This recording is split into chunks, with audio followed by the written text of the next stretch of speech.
You're listening to PetLifeRadio.com.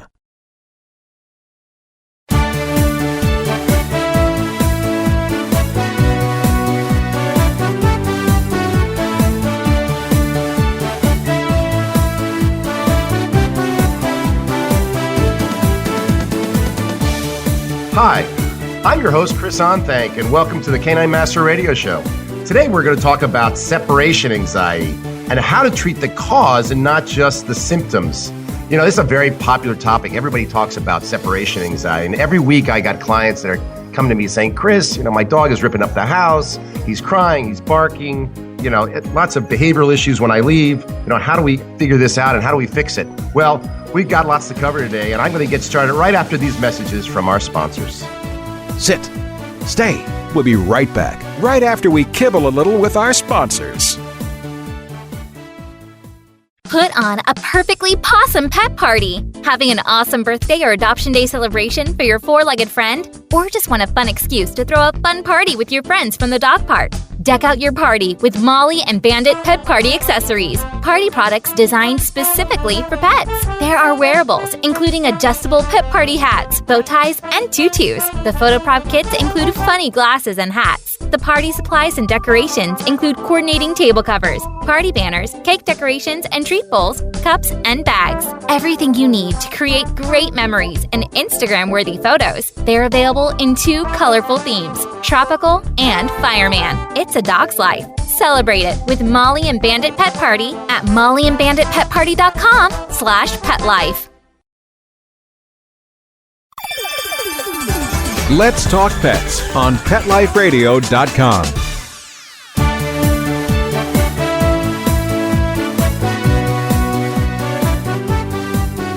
Welcome back. So, what is separation anxiety? You know, many times the dogs will show signs of anxiety as soon as the owner starts to leave the house or prepares to leave for the day.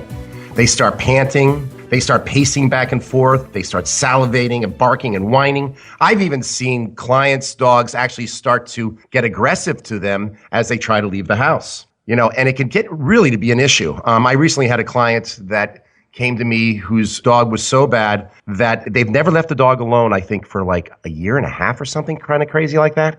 Literally, when one leaves, the other one stays because the dog has such anxiety levels and they don't want to leave the dog alone. You know, this can really become a real problem for people just trying to live a normal life. So what do we do when we see the triggers? Then what happens is that the dogs will start to do this when they recognize certain cues or triggers that the owner is leaving.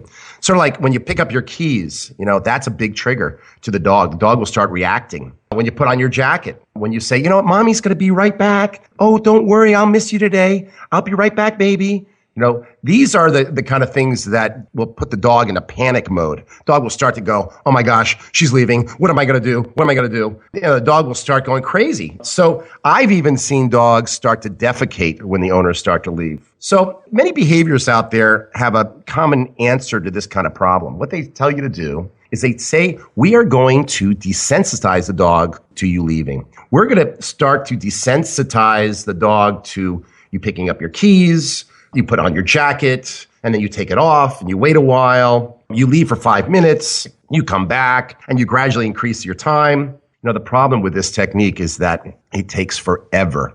You know, I mean, how long can you stay in your house and gradually build up the time that you're away and it becomes effective? It could be weeks and weeks and weeks. And, you know, hey, listen, we got to go to work. What are we going to do?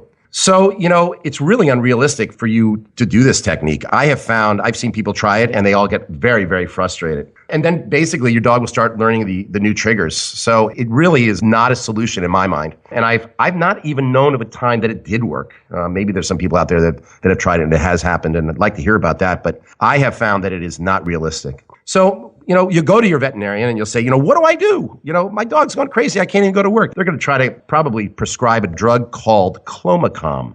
I think this can work. It can help in a behavior modification program, but by alone, it a lot of times makes your dog very lethargic. I have also seen that if you increase the Clomicalm prescription, go talk to your veterinarian and have them read the veterinary handbook that they usually have. They may recommend now, the new recommendation is to increase the dose. There's a lot of holistic medicines out there, such as Rescue Remedy. Rescue Remedy is basically something that you can find at a health food store. You can add it to the water. I've seen that help. But again, it's not the perfect fix. Dr. Harvey makes a wonderful product called Relax that I've seen shown good results. There's another product called Nature's Vet, makes a whole range of calming remedies. You might try one of those. One of the best products I have seen, though, is something called the Calming Collar, and it's made by Sargents. They make the flea and tick collar. It has pheromones and lavender in it, and it lasts for about 30 days. I have seen good results with there. There's a plug-in unit that releases calming pheromones called Comfort Zone. I have used that as well. That's made by Farnham. You can get that at your pet store. It's a plug-in unit. It releases this into a room. I have seen it have some results, but again, it's not 100% at all. And of course, I will tell you there's an edible treat called Calm Canine, and it's made by Dale Edgar brand. It's a chewable nugget treat. Again, all of these solutions treat the symptoms of separation anxiety, but they don't get to the cause. Really, if you only treat the symptoms, the behavior is going to keep on coming back. You're going to be reliant on these quick fixes, and I don't think that they ever are long-lasting. If we really want to fix separation anxiety, we need to understand where the problem is coming from, and then fix the cause and not the symptoms. 5 years ago, I was on my farm, and I was up on my upper porch, and I was looking outside, and I saw a coyote, and it was around one of my stone walls. It was probably no more than 25, 30 yards from my house. And the coyote had made a den in the stone wall. Well, I watched the coyote coming and going out of this den, and then quickly realized that she was having some pups in there.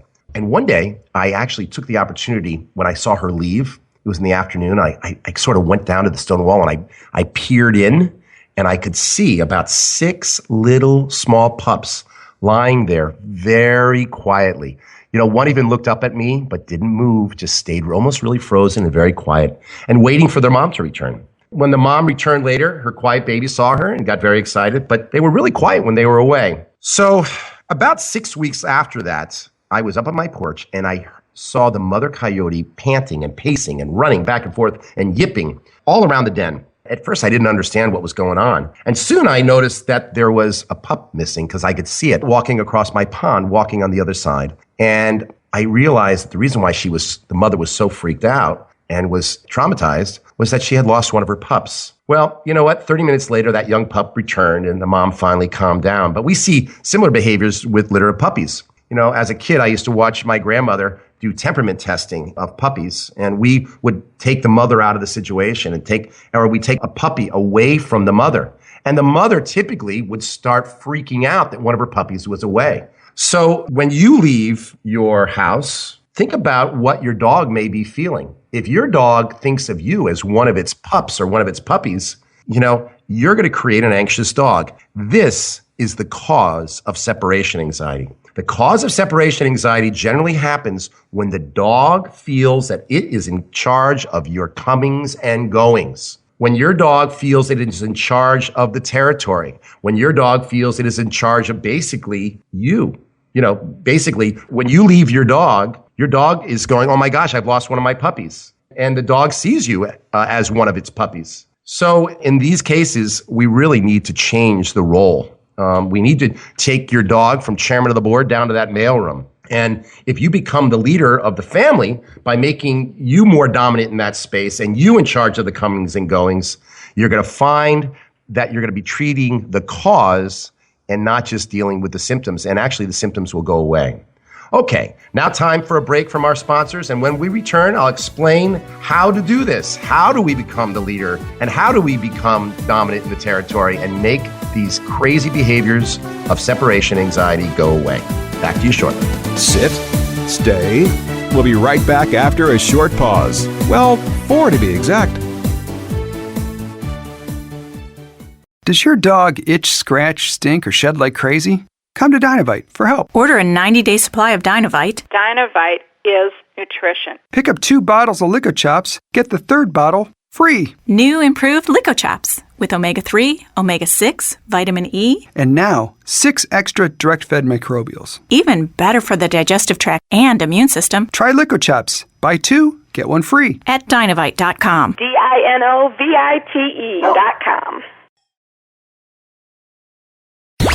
Let's talk pets Let's talk pets on Pet Life Radio. Pet Life Radio. PetLifeRadio.com.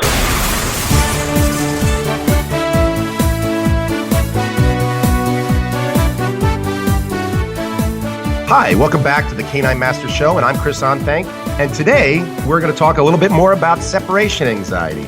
So, we had talked about that you needed to be in charge of the comings and goings with your dog, that you need to be in charge of the area or the territory, and that this would be actually treating the cause of separation anxiety and not just basically treating the symptoms. So, there are certain signals that all dogs know that determine what we'll call family order or pack order. And your dog knows these signals. One of them is winning elevated areas. Top of the stairs, couches, beds, chairs. You know, these are the places that when a dog is elevated, he really feels that he is in charge. The leader will usually elevate himself and look over the territory as sort of like a lookout. So one of the things you need to do is you need to get your dog off of your elevated areas. And eventually you can invite your dog up on invitation, but I would not just let your dog think that it's able to get up in elevated areas. Because when you invite your dog up onto the couch, you're saying, come on up, you're a leader too. And remember, the reason why your dog is going crazy when you leave is because he feels as though he's an equal leader or the leader himself. The other thing that you want to do is make sure you're going first through your doorways, upstairs, downstairs. All thresholds, you really need to go first. I would not use obedience commands. I would use sort of what we call body pressure and maybe even a guttural tone. So when you start going through the doorway and the dog is accompanying you, you might go, ah, and then put a little bit of body pressure on him. And then as you step through, come on, Cindy, let's go. You know, encourage the dog through after. The dog must naturally acquiesce going through all your doorways because the leader goes first because he's in charge of who comes into the territory and where they go and directs the hunt. So going first is an important thing. The other thing you want to do is, and this is really important for separation anxiety, is that no matter where the leader is, the leader owns. So if you walk around your dog or step over him, what you're basically saying is that you're dominant in the space. So by walking through your dog, I tell people to walk through their dogs like 20 times a day if they're having issues with separation anxiety. When you move them, you're going to find that your dog is going to see you dominant in the space. When you go to move them, don't say anything. Say nothing. Because you want your dog to start watching you more and taking your lead. And if you say, excuse me, Cindy, will you move? Then she doesn't need to watch you. So a dog that's watching you all the time is taking your lead. So what you want to do is by moving your dog, you're going to find that your dog is going to start lying in corners and out of the way and underneath things. And that's what you want. You see, a dog that lies in the middle of the floor is actually being dominant in the space. If the dog is lying close to you, where you can touch them if you're sitting on the couch and he's lying right next to you on the floor, he's not being dominant. But if he's lying in the entrance to the room, if he's lying in a threshold, if he's lying in the center of the floor, as I said before, your dog is being dominant in the space. So go ahead and move him. You walk up to your dog. If he doesn't get out of your way, take your foot and gently nudge him. Do not kick your dog. This is not cruel, folks. This is just being dominant in the space. Remember, your dog, most dogs don't want to be leaders. They're basically alpha wannabes. They're followers. So by moving your dog, you're saying you're dominant. You do not move your dog, again, if he's lying very close to you, if he's lying underneath a table, in the corner, out of the way, that's when you don't move your dog. So one of the things that I also tell people to do is to start and end all your interactions. You see, the leader determines when he wants to be pet, when he's done, when he wants to play, and when he's done, and when he wants to leave the territory, and when he comes back. The leader is in charge of all interactions. So you need to be in charge of those interactions. I am certainly not saying not to pet your dog. For gosh, that's why we got a dog in the first place. It lowers our blood pressure. And for me, this is truly the hardest signal for me to do personally. I have a dog come up to me and I'm a sucker. I start petting him right away. But try to control all your interactions. You determine when you're going to go out and play with your dog. You determine when you're going to pet your dog. If your dog starts nudging you, pushing at you, barking at you for petting or play, stand up, put a little forward body pressure on him, and push him away from you gently, like, about 6 to 8 feet, and keep on repeating it. And before you know it, your dog's going to know that you're dominant in that space. And when your dog is no longer in the decision process for the territory, he's going to start to relax. So one other thing you might try doing is controlling what you say to your dog when you leave. The worst thing you could possibly do is to go to your dog and say, Mommy's going to be right back. Don't worry. And really the dog starts setting up that something's wrong.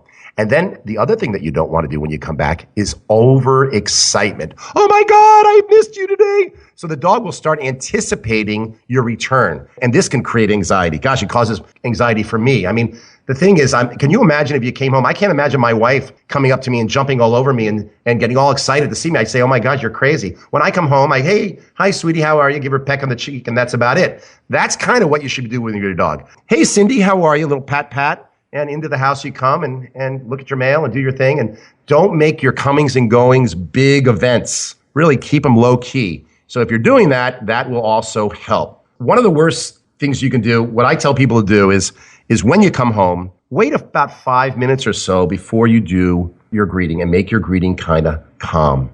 All right, one of the big things you want to do is take dog beds and crates and stick them underneath things and in corners out of the way. Do not put your dog crate in your foyer, in your mudroom, because what you're doing is you're sticking your dog by the door, and he's also thinking, oh, I'm in charge of the comings and goings. By putting your crate in your mudroom or your entranceway, it also is going to make your dog have much crazier greetings with strangers. That's just on a side note. Do not also put your dog bed in front of your TV, where you guys are all sitting there staring at the TV. In the dog's mind, you guys are all sitting there watching me as you watch TV, and you're watching the leader. So underneath things and in corners out of the way is where you want to put your dog beds. And if you continue to move your dog, you're going to find that your dog will seek out these areas. I get a lot of people that will say to me, hey, Chris, my dog doesn't use the dog bed. He likes to lie in the middle of the floor. Well, when you start moving them, they actually start seeking out these submissive areas. You want to create kind of like a den for your dog. You know,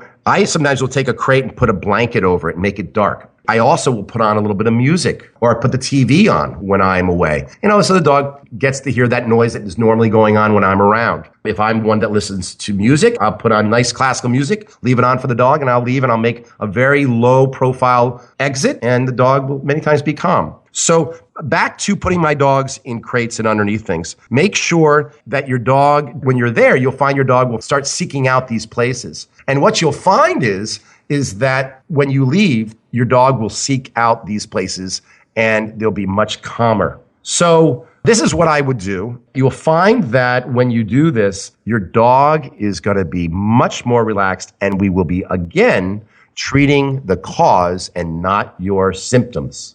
Okay, listen, we have a caller on the line.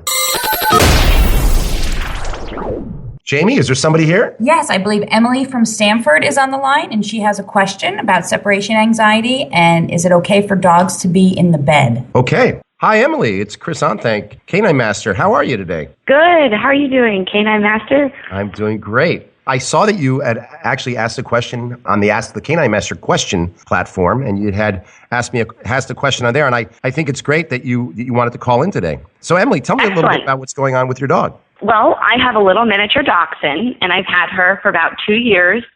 She's very close to me. She's always next to me. We've been sleeping in the same bed from day one, so she's always in bed. And at this point in my life, I'm starting to date, and I would like to get her out of the bed, but I'm afraid that she might be going through some separation anxiety because she gets very upset when she's not with me, or she's in a different room. So how can I transition her into her own space so I can have my own space without making her upset? You know, this is really a common thing. You know, I see dogs sometimes even get jealous when people start having a partner sleep in the bed with them. Is that kind of what's going on? It's exactly what's going on. She's always the center of attention. So now that she's not, it's been very difficult. So it's not helping your love life is what you're telling me. It's not. No, it's putting a burden on it. So I would like to get the problem fixed.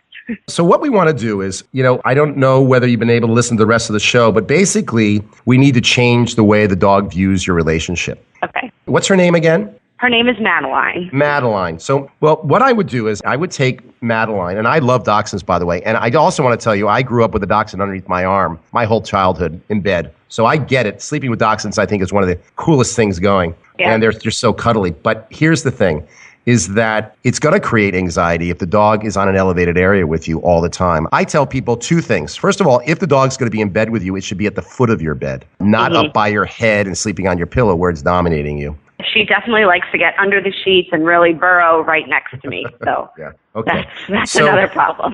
So I think the first thing is we need to make the elevated area a place that you kind of own, that it's your place. And so if you were to take a dog bed and stick it next to you on the floor, you could put it in like a little corner, tuck it in somewhere, and you might even, with either a flat collar or a harness, put that on her and clip what I call a tether line to her. Now, you want to make sure nothing is constricting. This is going to help her stay down and not jump up in the middle of the night. And you put your dog bed on the ground. You might take that tether line and tie it around the dresser, a foot to the dresser, or find something you can tie it to. I would make sure that tether line is about 4 to 5 feet long for a miniature dachshund. But I would make sure that she's on the floor where she can't jump up. And, the first few nights is not going to be great for you. So probably do it on a weekend. So you're not, you're not at work. Or I don't know if you go to work, but if you're at work, you're going to have a bad day that day because you're going to get no sleep. Yeah. But what I would do is I would stick her on the floor and start making that the new pattern. Sometimes you can invite her up on invitation if you have those lonely nights. But the thing is that I would mostly keep her on the ground and make it a privilege to get on the elevated areas. Let me ask you a question. Does she jump on the elevated areas around the house, couches, beds, chairs as well? She does. And I'm guilty of that because I provide ramps to let her do that. So I need to remove those, I think is what you're telling me. And make ramps, we see these people that have these stairs that get their dog to get up on there. And actually great. You got to be careful with dachshunds, going up and down stairs. But my point is that you would get the dog be on the floor and then invite the dog up, and you can actually lift the dog up. I don't know, is she able to jump up onto the bed by herself? She's not, but she will bark and let me know that she's there and wants up on the bed. Okay. Well, so I guess what I'm saying is that I would start creating little dens for her so that when you leave to go to work, she's underneath things and in corners out of the way. I would make that bed really comfortable in your bedroom. You can say, I'm right here. And when she's lying next to you, by locking her out of the bedroom, I think that's going to be a really big transition for her, and it probably is not going to work as well. I would probably get her in your bedroom, but on the floor. And real soon, you're going to find that she just really likes it, and then you won't need the tether line. I typically find people need the tether line for about a week. Now, obviously, you never leave her there alone with the tether line on because you don't want her ever to strangle. And, of course, nothing constricting. But that should work really well for you. Okay, great. That's some great advice. I hope that it will help my dating life and let me have my space. I hope it will help your dating life space. too. Yeah. I would like my own space back. That would be great. I'm sure. Well, Emily, please keep us posted, and let us know how it works. We do have other fixes that we can give you, but I think that's a great first start. Okay, excellent. Thank you so much for your advice. Well, thank you so much for calling in. All righty. Thanks. Bye-bye. Okay. Jamie, do we have any other questions? Yes, we do. We have a few questions today. Our first question is from Mark from Boise, Idaho. He asks if getting another dog would fix the separation anxiety issues that he is presently having with his only dog when he leaves for work. Is getting another dog a good fix? Well, a lot of people ask me this question. That is a great question, Jamie. The problem is that many times getting another dog before you've addressed the initial issue only will make the behavior worse. Getting another dog that is also anxious and not fixing your relationship will actually add more pressure to the dog to control the pack. You're just adding more to the pack. So what I would try to do is do the techniques that I showed you about becoming, more dominant in the space and getting rid of the separation anxiety. And then if you get another dog, you will find that if you do the same techniques with that dog, both your dogs will be really happy when you leave. They'll have each other as company. So getting another dog can help, but it needs to be after you've fixed your problem. Any other questions, Jamie? Yeah, Sarah from Miami, Florida asked that why her dog is so much better after a day of daycare than a day home alone. And is there any way to get the same result at home so she doesn't have to put her in daycare all the time? Well, that's a great question, too. The difference is that when you bring a dog to doggy daycare, it's not in your territory. So the dog is playing with its friends and not being alone in the territory that it thinks it controls. So why do people find that their dogs are much better when they have been at doggy daycare all day long? Well, the reason for that is that the dog's been getting crazy amounts of exercise. So I tell people that before you leave your dog in the morning, go get them a good run or go throw the ball for them. Get some exercise before you leave the house. This many times will keep the dog exhausted and less reactive when you leave.